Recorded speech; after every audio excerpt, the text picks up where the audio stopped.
12 different things you're saying.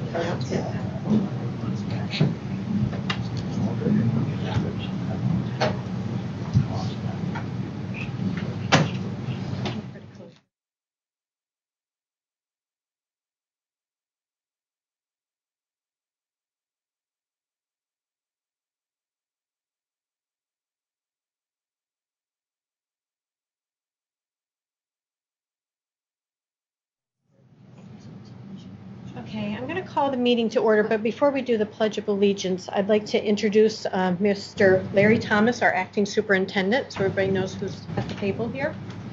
And then we'll have the Pledge of Allegiance. I pledge allegiance to the flag of the United States of America and to the republic for which it stands, one nation, under God, indivisible, with liberty and justice for all. Okay. We have the approval of the minutes from August 8th. If there's no questions, ask for a motion. Motion to approve is written. Second? Second. All in favor? Aye. Opposed? Carries. Okay. And before I open up the public comment, I would just like to state, as for some clarity, the Board of Education is responsible for the operation of the school district. With this responsibility comes challenging tasks such as budgeting, setting policy, and most importantly, ensuring that the residents of the district have access to an education of the highest possible quality. The Board of Education is not here to run the district, but its job is to make sure the district is run properly. Recently, a matter between the board and the Superintendent Clough became public. This was not a result of the actions of the board, and it was not something that we believed should have happened. Although Mr. Clough is free to decide the amount of information he wishes to share with the public and media about his employment, the board is legally prohibited from doing so due to provisions in his employment contract and law. The board believes that it cannot discuss this matter publicly and that is prevented from defending its actions or providing the public with details. Suffice is to say that many statements that have appeared in the reporter are untrue. But unless Mr. Clough or his attorney would like to grant permission to the board to speak freely and correct those misstatements, we intend to adhere to the terms of the agreement with Mr. Clough. It is not the board's desire or intention to divide our community or divert attention for the very reason we are here, educating our community's children. We ask that you trust that our actions are for good reason and important to the success of the district, and that you continue to support our district as we work through this difficult personnel matter and transition to our new school leaders. Most of all, we ask that you all of us to seek and be role models for our students by handling this matter with appropriate discretion and fairness. So before I open the public session, I just want to remind the Board of Education welcomes and encourages input from the public at board meetings. Please note that neither the board nor administration may engage or in dialogue or respond to questions concerning personnel or student matters. This is not an attempt to restrict public comment, but is done to protect the privacy of the individuals involved and required by law. As a matter of courtesy to others in attendance, comments of individual or groups should be limited to less than 3 minutes. Is there anybody that wishes to have public comment? Sure. Thank you. This is on a matter totally different from what's under discussion. And I don't know many people here. I know Graydon. I've met once before. My name is Bill O'Neill. If you read the reporter last week, you may have noticed my sister passed away. In our discussions, before she died, she'd always said she wanted to leave the contents of her house, and she was a collector of Americana, in her house to the school as in the form of scholarships. We're still working on the details down there in Tennessee where she lived, but I'd like the board to know that, as the paper said, there will be scholarships coming to the high school, perpetual scholarships.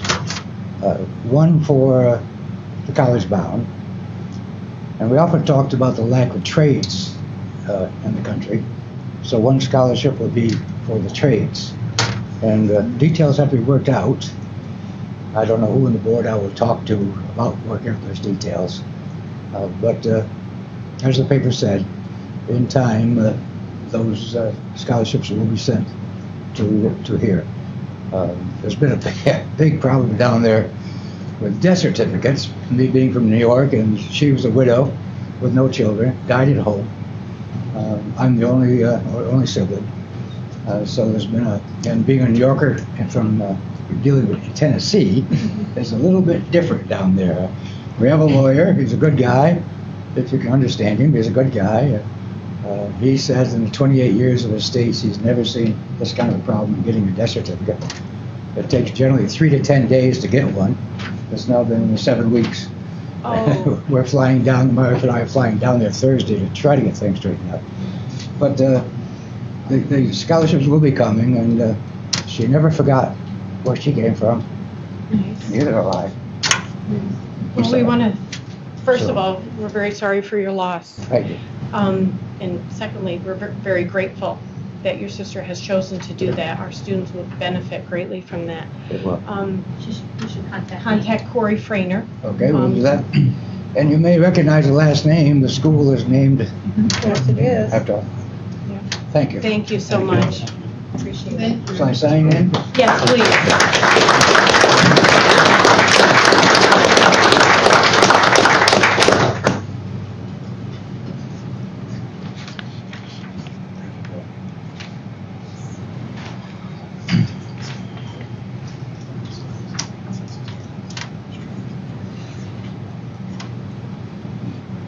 Hopefully I can read this. Thank you, folks. Thank you very much. Thank you. Is there any other public comment? My name is Pam Holland, and I'd like the board to know that I stand behind you. You're doing a great job, so thank you. Thank you. I second that. And I third. Oh, fourth. You're doing wonderful. I fourth it.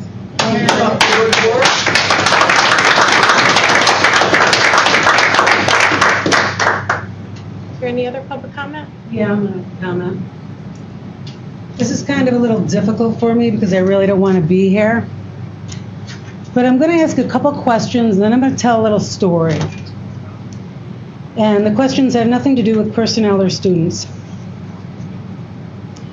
Rhonda, have you ever engaged in a conversation with Joyce Bishop about board meetings and information going on in these rooms? If it was public information, I may have. There was a few things that Joyce has actually called me on to question board actions, but if you're suggesting executive session, absolutely not. Marilyn, have you and Joyce ever engaged in conversation about information that's gone on in these board meetings? Just what was public, nothing else. Rhonda, what's the difference between an LPN and an RN? All right. Right. Listen, I've listened to Joyce Bishop verbally assault Roger Clough for hours on end. I can ask this question. You can ask the question, but as mentioned before, we reserve the right, the board, Rhonda as our president, to not answer or engage in any specific discussions. Because this is getting into a personal. Oh, okay.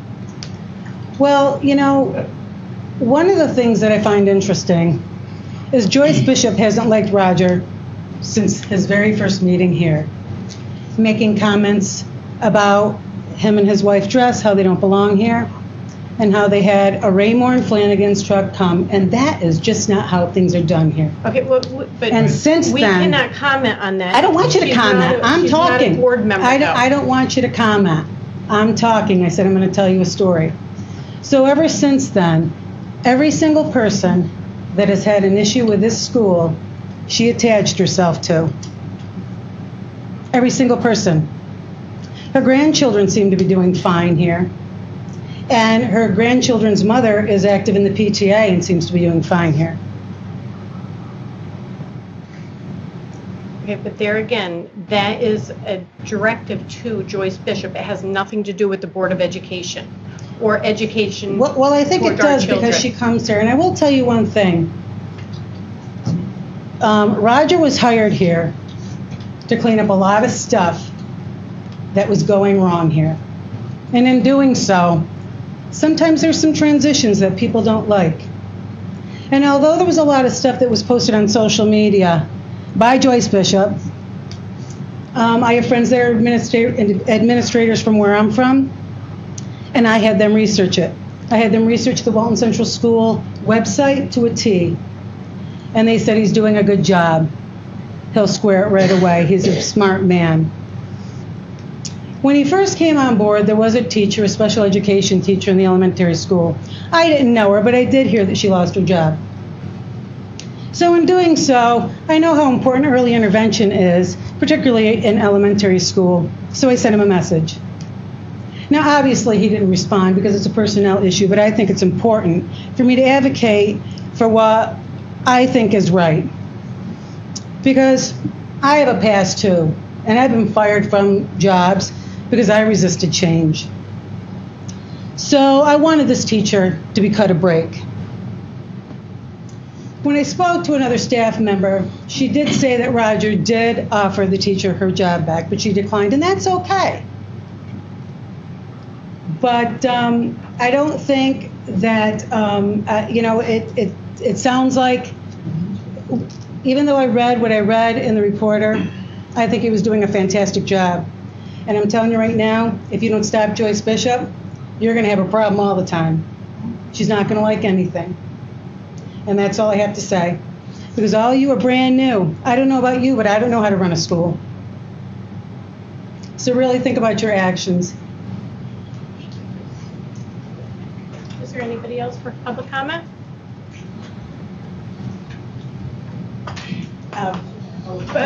I didn't intend to comment, and you all know that I look better from a script than just off the cuff because speaking in front of the public is very difficult for me.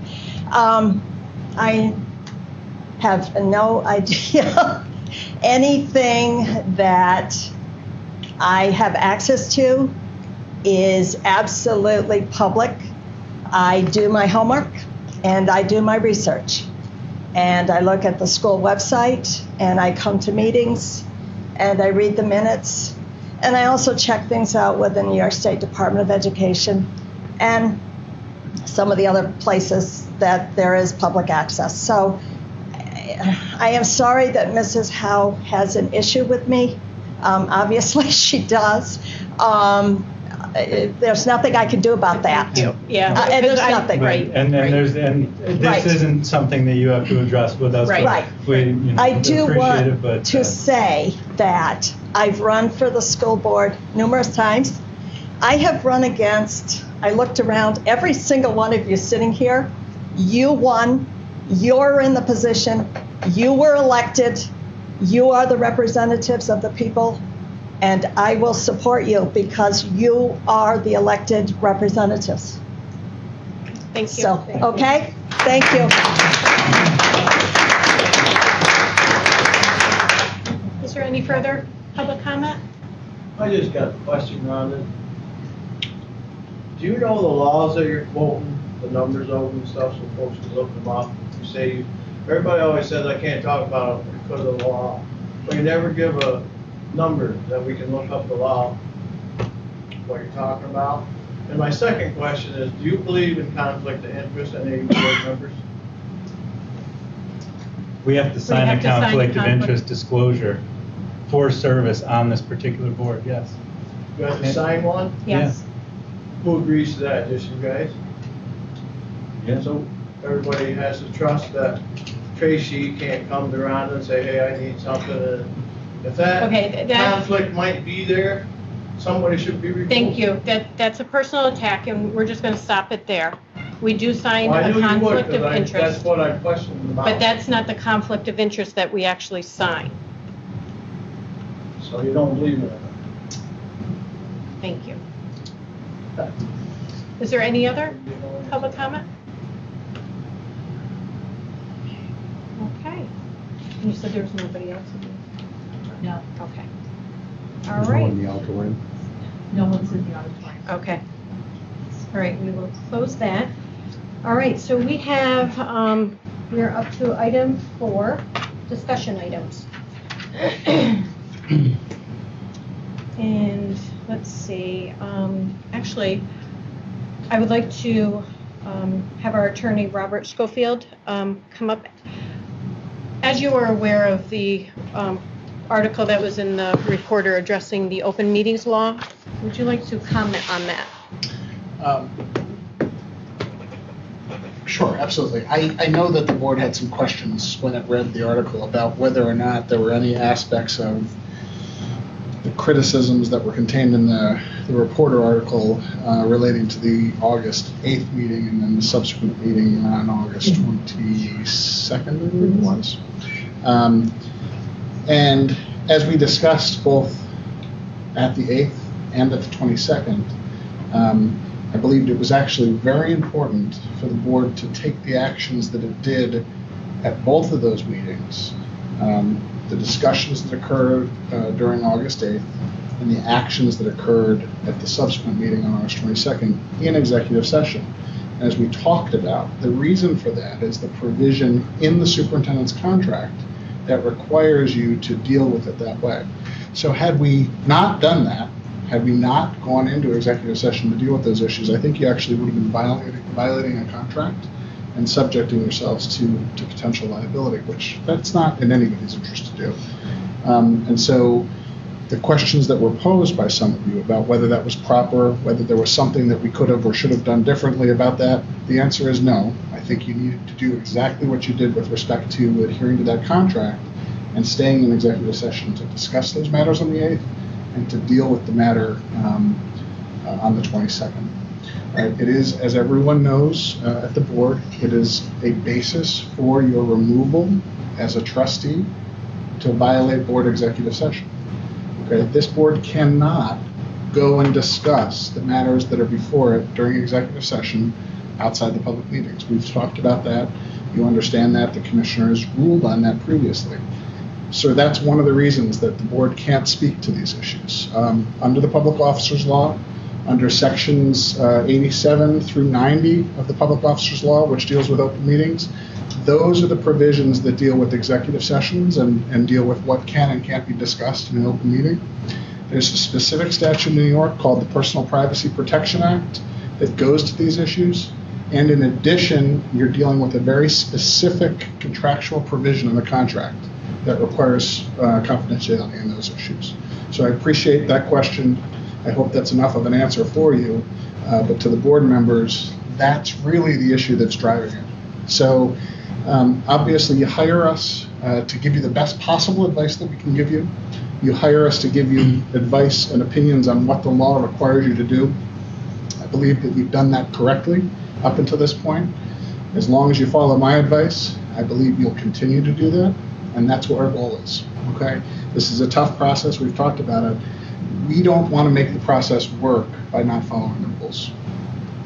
That's all. Thank you.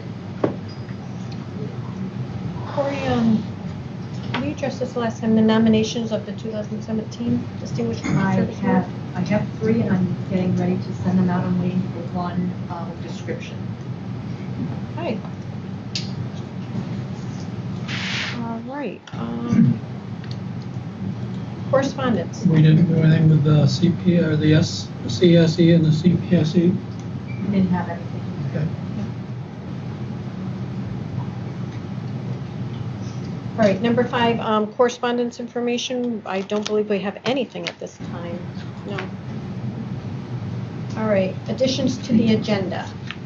We have 3 additions to the agenda. All will be under the consent agenda item. 8. One of them is a resignation, so that in turn changed your business item numbers. and I tried to explain that clearly for you. We have a resignation from Simone Tucker as of August 31st. We have an emergency appointment for a long-term substitute teacher, Jennifer Bartlett, effective today. And we have a long-term substitute teacher aide appointment for Angela Munyon, effective tomorrow.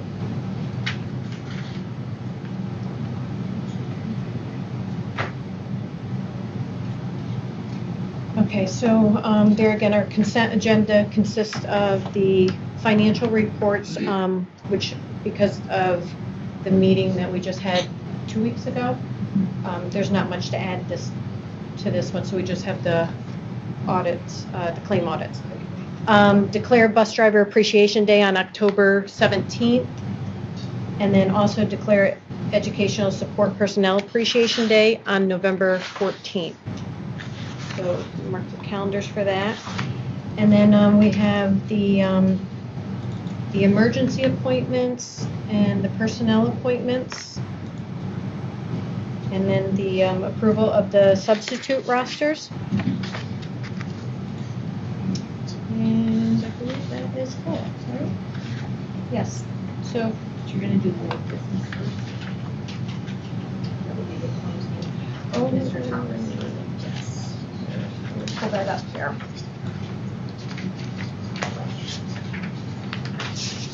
Keeps all on for you. Yep. Everything. That's right. Did I skip over that? Oh, I did. I skipped right over that. I apologize. Okay, so let me back up to number 7, the old business. This is the appointment to appoint Lawrence Thomas as the acting superintendent for the deputy purchasing agent.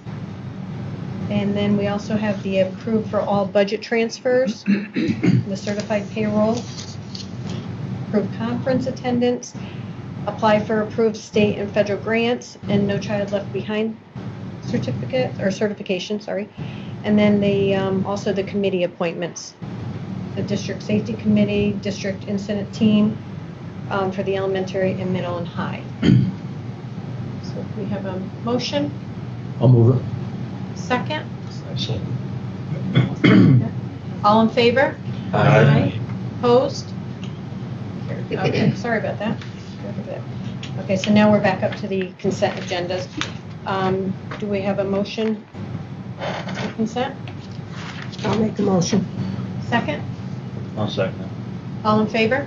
Aye. Opposed? Carried. Let me know when you're all set. Okay, so now we're up to new business. We have the need for emergency appointments. Denise Kloss for a part-time school monitor and Stacy Sovacool for a teacher aide. We have a motion to accept those emergency appointments. Move it. Seconded. All in favor? Aye. Opposed? Carried. All right, and then we have the personnel appointment for Lynn Schmidt, custodial worker. We have a motion to I'll accept. make the motion. Second. All in favor? Aye. Opposed? All right, we are up to administrative remarks. Well, thank you for bringing me here. I'm sorry it's under the conditions that it is, but I want to tell you that I've had a pretty good time since I've been here so far. Staff has been amazing. Staff has been very welcoming, very friendly, and I said to somebody the other day, I don't know, maybe it was Kevin. I said, you know, I have a long drive getting here, but boy, when I get here, the day flies, and I have a good time. I really do. So, you just have a wonderful group of people to work with, and I mean that sincerely. And I look forward to working more with them as the days go on. I think they'll tire me out once in a while. You know, they're a good. They're definitely a good group, and I can't say enough also about the administrative team, which is over on my right, and I'm going to ask to speak in a minute. I've met pretty deeply with most of them, I think, and they've given me a lot of information. They have a great deal of care about the success of the district going forward, and how they can help with that. And it's been exciting to work with every one of them. I'll hate to see a couple of them leave, but you know, time marches on, and I have a lot of confidence in the staff that you have and the folks who are remaining that things are going to do very, very well. Again, I've just enjoyed it. I have met with them at length. I've had meetings with the teachers union president, and had one meeting there. I've had several meetings with had one meeting with labor relations person talking about some personnel issues that I hope we get an opportunity to discuss, and you can give me a little more background maybe on some of those pieces, because I know that you've been involved in some of them already. I've taken a look at possibilities for administrative filling administration, and I just want to make it very clear that I know that you know, we need to have a conversation about all of that, but it was also clear to me through taking a look at contracts and things of that sort that I do need to do some postings internally, and so I've already taken some liberty to do some postings internally, and I've had an opportunity to speak with some people who have voiced some interest in some positions. And I've tried to make it clear, well, I haven't tried, I've made it very clear to all of them that I haven't had a conversation with you yet. And that anything that may have gone out prior to this point is certainly subject to shifting after I've heard all of your wisdom and comment on how you see your district going forward as time goes on. So, what I did do is I did an internal posting only for high school principal. I did an internal posting for middle school principal. And I know that right now that position is combined with athletic director. But I did an internal posting, again, for interest on staff's part, for an athletic director or athletic coordinator. Difference in those is depending upon administrative certification, and there would be some slight differences in duties with respect to that.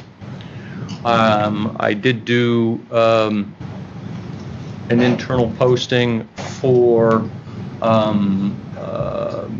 assistant principal. And I think that's it. Was that it? Did I do all right?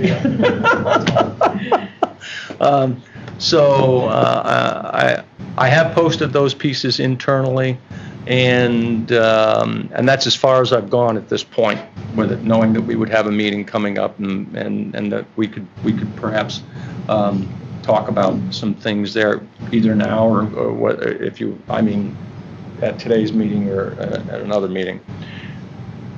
I'm still getting my feet wet, as far as protocol and everything, so, feel free to jump in on me here. I didn't do a Friday letter, but I intend to. Corey and I have talked about continuing the Friday letter because I think it's a great way to keep contact with you folks and letting you know what's going on. But we didn't really have a chance to put all that together last week, so I apologize for that, and I'll make up for that, and we'll get that going. And I think I'm going to leave it at that for now, unless you have some quick questions, because I did want to showcase some folks over here who really helped put the last couple days together, which in my opinion, both is with respect to the professional development program that was put together for the staff, and the running of this day and watching this whole machine run, I just thought it was top notch. I got out of my office a couple times and did a little walk here and there. I didn't get down to Townsend. I called Mike at the end of the day, and I'll try to do that tomorrow. I also intend to go over to the transportation department and meet all the bus drivers tomorrow. About 2 o'clock, I think I've got an appointment over there to meet with those folks. But these folks really made the system work. So if you allow me, Rob, you want to start? Okay. Okay. So I'd like to, I met with all the students today, Mr. Laro and I, and the counselors and the advisors.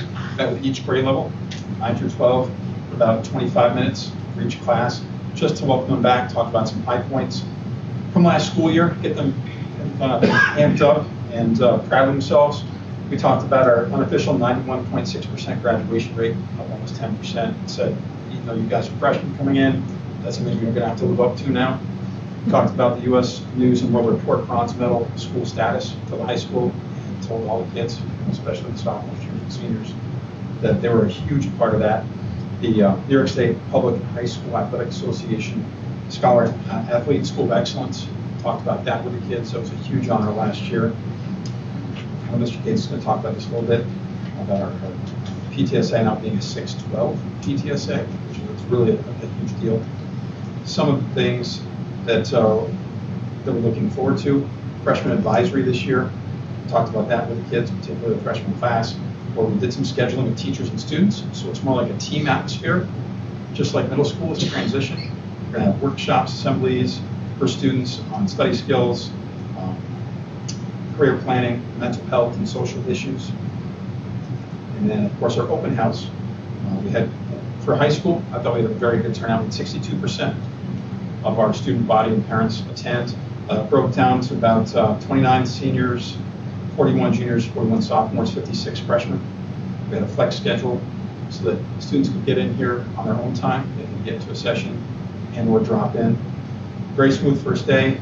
Again, counselors, advisors, administrators went along classes, went over handbook items, homecoming plans, student council events. And I would like to say this was my fourth opening day here at Walton. And I'd like to thank the students, the parents, the community, and the board for welcoming me and supporting me for the past 3 years. It's been an honor. It's been a pleasure. I'd like to especially thank the administrative team, both past and present. All the things that we've done here, we couldn't have done without a team atmosphere. So thank you. Is there any questions? I just want to state that, tell it, Andy, just in case you're not here at the next meeting, because I don't know if that time. So we want to thank you. Thank you for everything you have done. Andy? All right, so Neck Middle School, I have some talking points that I went over at open house that some of you heard before. As a first day, a middle schooler, especially our incoming sixth graders, and I had one of them show right up on the curb this morning, all teared with that, and as Mr. Busey told them they couldn't do that. He said, Mr. Gates, you have a middle school. And I said, well, I'm assuming they're coming from a different district. I'm just coming from Townsend. And, you know, luckily I was able to pull on the dad cards real quick. I said, I have a daughter entering sixth grade, you know, and yes, I know she is. And I said, she was really nervous last night and up early. And, you know, I got her in the building and we started. But, you know, we had 1 or 2 of those today. And overall, it was a very smooth day. And, you know, a testament to our staff and all the effort. I sent them a nice email at the end of the day. They were so organized. They came in here yesterday afternoon and a couple last minute things. And I had a couple of my newer teachers in their rooms, even though it was really warm upstairs at the middle school, getting things ready, having everything set out. And overall, you know, very, very smooth first day. Open house. Last week we had great attendance. This year we had 81% of our students' parents come to our middle school open house. That's great numbers. We were down a hair, but I'm not disappointed whatsoever. Last year we were at 84%. So sixth grade is traditionally the highest, and that goes down a little bit because they're used to being in the middle school. So we're at 89% sixth graders, 85% of seventh graders, and 68% of eighth graders. So it was a great open house. Good. Yep. And you know, to start off the year and hear the teachers put in nice presentations about what their expectations were. So that went really well. some of the things we've done the last year to just enhance communication, not only for staff, but community members. Like I was just actually working on it today with the middle school event calendar. And now if there's a field trip to Austin, Lincoln, whatever, it's not, I didn't know about, we put it on the event calendar. Monthly newsletters go home. I'm actually pretty close to sending, I always send my staff a version before I send it out to the public, because once in a while they catch something. So the staff's got the new version that'll go out to parents this week. We added some new electives to the middle school. We added studio art for our 8th graders, and we expanded a lot of our accelerated offerings. Last year we had a new set of common sets of rules and expectations. My first year as building assistant over in the middle school, it seemed like every classroom had a little different set of rules, and our building leadership team came up with a plan of common sets of rules across the whole building, which is very similar to elementary schools, and middle schools are going more and more like that. So 2 years ago we had over 200 formal referrals. This year it was less than 50. So we're down 75% on formal referrals. So obviously if they're not getting referred to the office, they're in the classroom learning. Yeah. And that's really a testament to the staff that believed in the vision the leadership team put together and followed through on that. So that was good. It was good information. We're continuing our character education in the literacy block every Wednesday morning. And I can talk about things that pop up, and again, just a way to connect to kids. And I have a couple athletic updates as well. We talked about the School of Excellence. That's a nice achievement. 2 years in a row, Walton's had that. Not many districts have had that.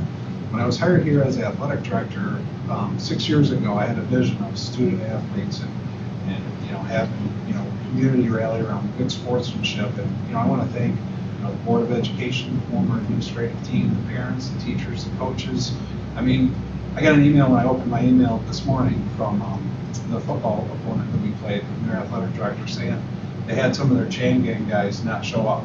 Without a hitch, we had a couple of our parents jump right down there and go in. And after the game, some of our student athletes, some of this ground school were picking up things, and a bunch of our kids just jumped right in and helped them pick them up. And that was the vision that I had for us going forward, to not just be about winning, to win with class and lose with class. And yeah, we were probably disappointed we lost that game, but to get an email from an opposing athletic administrator like that this morning, and I shared it with the coaches, it was just phenomenal. So, I just like to thank everybody. Obviously, I've been here 13 years, and it's been a great ride, but I have a new opportunity, and we're going to have to go forward. So update-wise, Modified Girls, get myself back under control, Modified Girls Volleyball. We have 25 girls, which is a great thing. Too many is great. Not enough is not so good. We've had this issue happen before with modified baseball and things. We kind of talked to Mr. Thomas today about splitting the kids up, because there's 6 that play at a time in volleyball. So as 6 play, 18 are sitting on the bench, and then parents are having to drive the games where their kids are only going to play a little bit. So we're talking about trying to add a couple games and splitting them up to an orange and black team. I had my coach putting a letter together, but I wanted you to be aware that rather than sit there and play 5 minutes, and we'll share it home and away equally. We're working through the schedule. If we can add a couple games, we will. But it's a good problem to have, but I wanted to share that out when it's our modified volleyball numbers. So, and we are coaches encouraging them, if I want to try a different sport where our numbers aren't as good, to try, but they might all stay with volleyball because they seem like a group that really likes volleyball. And Booster Club, their numbers are really good as well. So that's just something to deal with. But when I shared that with him today, he wanted me to share that in my presentation as well. So that's about it for me. And I said I was going to be short. Well, like we said, I think you both have wonderful opportunities, and we want to thank you for everything that you've done. We appreciate it. Any questions, Andy? I remember, he reminds me of the story and I'll only take a second, but my son was 5 years old. He's 40 now. He's 5 years old, and all the way up through that time, he knows my dad works at the school, and I'm going to be going to school. I'm going to be going to school. It's going to be cool and everything. He'd go to school. I did some coaching after school. He'd come down there with me, very comfortable with the whole environment. First day of school comes. In this particular district, the high school is downtown, elementary's up on a hill a mile away. So they bring everybody downtown, they bus everybody downtown, and then they transfer buses. So we get there. I bring him downtown. He's come downtown with me forever, okay, for at least 5 years. We get to the bus, don't want to go. Crying, crying, turns around, grabs my leg, won't let me leave him or anything. I pick him up and I take him onto the bus. I'm talking to him. He won't let go of me. Finally, I get this tap on the back of my shoulder, on my back. And I turn around, of course, I'm the parent. You know how parents get with this kind of stuff. Here's my kid going all through this. I turn around, it's the superintendent. He says, let me take him. So my son knew the superintendent because I worked there and everything. Takes him, superintendent took him to school that day. I couldn't take him to school because of what I was going through. The superintendent took him to school. I'm sorry. Mike? Townsend opening day today was great. I thank the staff very much. It was very smooth. I always say we have maybe 1 or 2 kids who cry, but we have more kindergarten parents coming up the hallway in tears than they ever have kids. That holds true every year. Interesting thing this year, we had, just today, we registered 6 new kids. I think maybe a record for us. They were just coming in the door left and right. An additional 14 over the summer, so we had 20 new registrations in the last, maybe say, month and change. New staff, we have a new teacher, 1 new teacher in the elementary school transitioning from the high school, new aides and monitors, so we have some new faces there. In August, I do a parent letter throughout the year, but in August I sent out my parent letter, and this year I'm trying something new. I'm also, in addition to the parent letter, I'm writing a letter directly to the students, so they're getting a student letter that's sent home as well. And my first challenge to them was to design a tie. I want to send off a couple to the shop and get them made into ties. So I've got some entries are pouring in now, so I may get 20 or 30 entries when it's all said and done, and I'll send out a couple to make ties and then wear them to school. So we'll see what comes of that. I may have some copyright issues with Chewbacca and a few others because they tend to draw what they like to see on TV, and I don't know if this place will print for copyright. Opening day for staff, when I met with them, and I've talked about this for the last couple of years, but I wanted to just let you guys know because I don't think we ever shared this part, that talk to them each year about mastery learning, about how many of our kids can we get to the mastery level. We sort of challenge ourselves to see how many we can get. We talk about this thing called task predicts performance, where the task that the students do in the classroom predicts the performance that they can achieve. So if they're doing a worksheet, they're going to learn how to do a worksheet, whereas if they're thinking and writing, they're going to be able to think and write. So we try to do tasks that are more challenging, which leads to something we call productive struggle, which is you get them right to the edge of, you don't want them frustrational, but you want them at a productive level. So you use something called productive struggle. And so we've talked about that for several years, but something I introduced this year just to talk about was this idea of something called the curse of knowledge. And the demonstration was that if I sat here and I just tapped out a song and all you hear are the taps, and I could do, this is an easy one. Some people will get that, and the person who's tapping it out thinks that 50% of the audience will figure out that that was happy birthday. When in actuality it's like 2.5%. So all our teachers, as we become smarter and as we get better at our job, we have to remember that we're teaching people that know nothing of they don't know what we know because they're new to first grade, they're new to second grade. So we talk about something called the curse of knowledge, and that's just a simplified example of it. And then we talk about game-based instruction, which is trying to find ways to make kids, when kids play sports and they play games, why is it that they don't give up? Why do they keep playing? But in school, sometimes they get frustrated and they want to give up. They know they're not going to win every game on football, baseball, basketball. They know they're not going to win every game on Monopoly, but they still continue. So how do we transition some of those ideas and keep them, the resilience up? So we talked about a little bit of that. And then a book or an article I read called Teaching That Sticks, which gives some ideas. So that's what I talked about with my staff opening day. And we also joke and we have some fun, and I show some funny videos. I show Jerry Brooks every year. If you look him up on YouTube, he's a principal who does all these videos. So we had a good start. Today when I went around with students, I think they were happy to be there. They missed their friends, they missed that excitement, and a school building really just comes alive. During the summer, it's so sad when you walk in a building and half the lights are out, half the furniture's in the hallway, and the custodians are happy for today because they can cut back on them on the work day because they work really hard. So I want to thank them, but I want to thank all the staff and everyone because I think it's a very good first day. We have open house on September 13th from 5:30 to 7. And then we also have our Oveas kickoff, which we're going to do September 18th. We do that during the day, and that's when we have an assembly to talk about our bully prevention program. And it has the 4 tenets are: we will not bully others, we will try to help students who are bullied, we will try to include students who are left out, And if we know that someone is being bullied, we will tell an adult at school and an adult at home. We really push that all the time. So hopefully we'll see. And during the year they do class meetings, and we keep trying to keep that at the forefront. So we had a good day, and thank you very much for the new year. Any questions, Mike? So that's still active in the middle school, high school, right? We do EDP in the high school, and we've got sources of strength. There's a lot of crossover there. Yeah. These programs are just versions of, different versions of themselves. If someone says, I'll do it this way, but they're very similar. Well, you'll have to thank Mrs. Gates for me, because my grandson was one that was crying. He got on the bus fine, all smiles. I guess he didn't get off the bus too well. So just she was very good. just to emphasize how classy these folks are, and we still have Jane, that I would like to say a few words too. I said to him, 3 to 5 minutes. 3 to 5 minutes. I've been watching the clock. You guys are right on the money. Jane?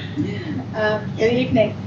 It's been an interesting day for the kids, an exciting day for the kids coming in, but it's been a very busy summer for the teachers as well. We've had a lot of professional development.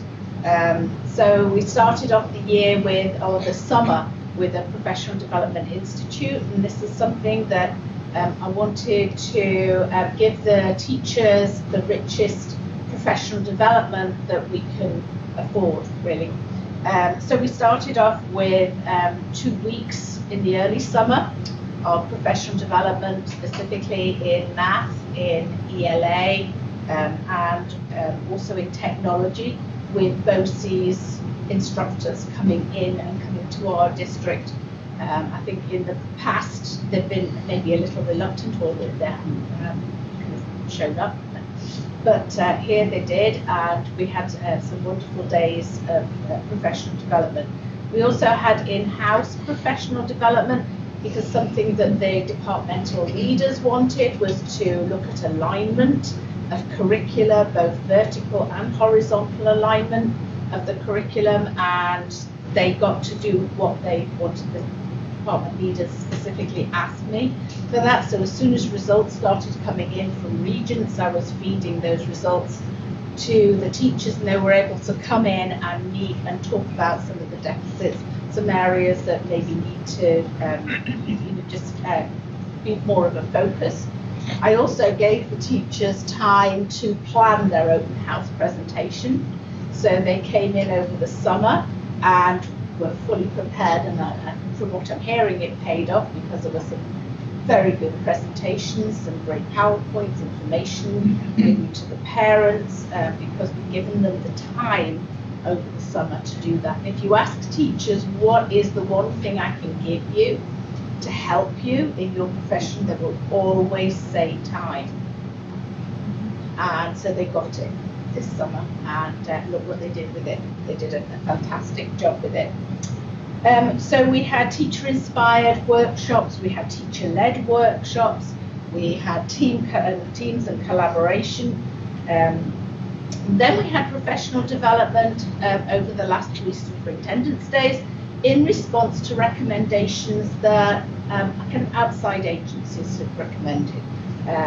The district, school reviews, state education, they do a DTAR review, a district technical and assistance review of the school. The Board of Education, you had made some goals, your 3 goals that you specified earlier last year, and your goals were on curriculum and on health education. So all of those educational goals, I wanted to see how those could fit in with the state ed goals and some of the district goals that have been identified. And so we invited a mental health specialist to come in, and Dr. Jennifer Bachon was our opening day speaker. And she talked a little bit about relationships and how that affects behaviour, and how it affects children who have maybe come to school with some kind of traumatic experience. And when I say traumatic, I don't mean like car crash or something like that. It could be a very, very small trauma. It could be a parent passing or going in, parents or divorce in the family. but all of those are what are called traumas, and they do affect children and their emotions, their emotional health when they come into school. So Jennifer Bashon not only was our keynote speaker, but she gave us 2 workshops, one for non-instructional staff and one for instructional staff, so that everybody receives the same professional development. And she'll be coming back and working with teacher and student pairs who are maybe not working together as they really want to be, to the benefit of the child. So Jennifer Bashon is our consultant for this year. Another area was literacy, something that we talk about constantly, literacy intervention, and we're going to try and use what we have and move forward and put that into a true RTI or multi-tiered systems of support system with the help of Dr. Laurie Strong, who is a literacy consultant, was a professor at College of St. Rose, and is chairman of Strong Associates, who consult with literacy. And she's coming in, she came in and did some presentations for the middle school and for the elementary school, and she's going to be coming back another 8 times, 4 times for the elementary and 4 times for the middle school, to work with teachers on developing that MTSS profile, that tiered intervention in literacy, and so we're going to hopefully have that in place next year.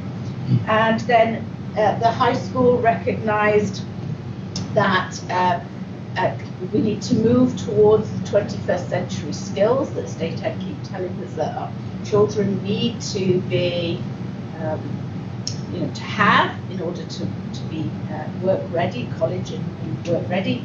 And so Gretchen Oliver, Dr. Gretchen Oliver, is going to be working with the high school teachers on teaching those skills within the curriculum, so that when our children leave, they are able to problem solve, they're able to have a conversation, they're able to debate, they're able to argue in a much stronger capacity than they are currently doing. So then right at the beginning of the year, we, and I'm doing that because Kelly, Kelly and I and some of the teachers from the elementary school looked at a new initiative by the Office of Early Learning, and it's called Developmentally Appropriate Practice, where right from the get-go, children of a very early age are learning through play and learning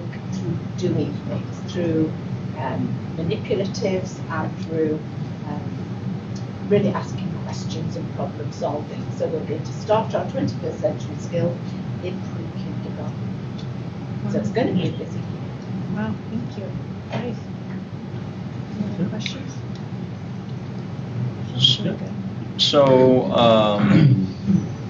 my approach going forward is to, if with your pleasure or however you want to go at it, is that these folks would deliver 5 minutes of presentation to you at every meeting. They can either do that verbally, or I can have them just write up some points that you can read, and then in one of my school districts that I was in, the folks wrote things up, handed them to you ahead of time, so you had them before they came in, and then they just simply said, you read my report, do you have any questions?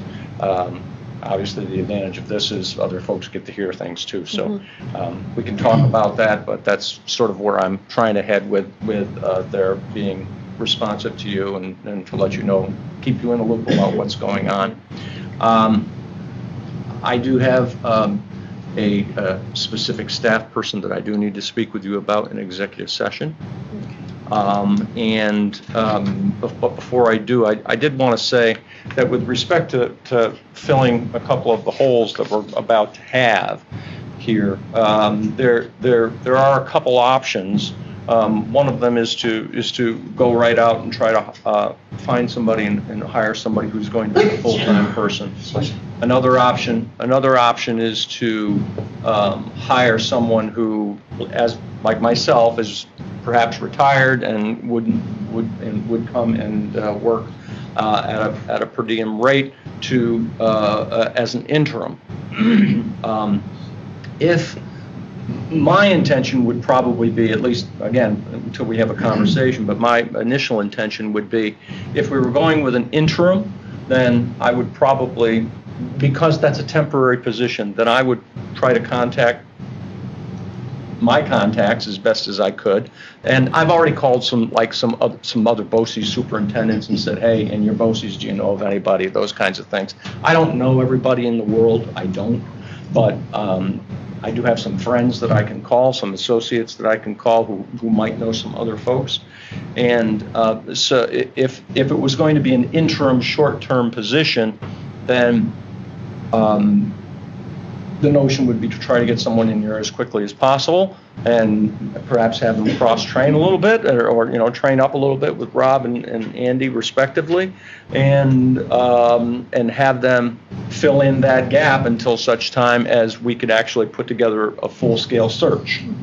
The other option, and if that, in my opinion, the best way of doing that is just to go ahead and do it. Maybe bring some folks in with you if you wish that sort of thing. But if your intention would be to bring somebody in full time, like whoever we hire right now is the person who's going to be forever, then I would see that as a longer drawn out process where you would be involving something that's, I'm more used to involving the community, involving the staff, and that sort of thing in that kind of a piece. But that person is forever, you know, we think, at least in comparatively speaking, whereas an interim would be there as a stopgap measure until such time as you get someone in that you're comfortable with full time. So that's a decision that I'd be looking for some guidance on, you know, as we move forward with this whole process. And I'm okay going either way. It's just, you know, some guidance is helpful. Okay.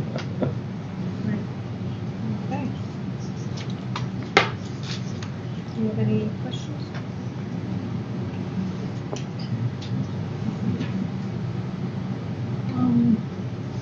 All right, so we do have a need for executive session for a matter relating to a particular employee and employees.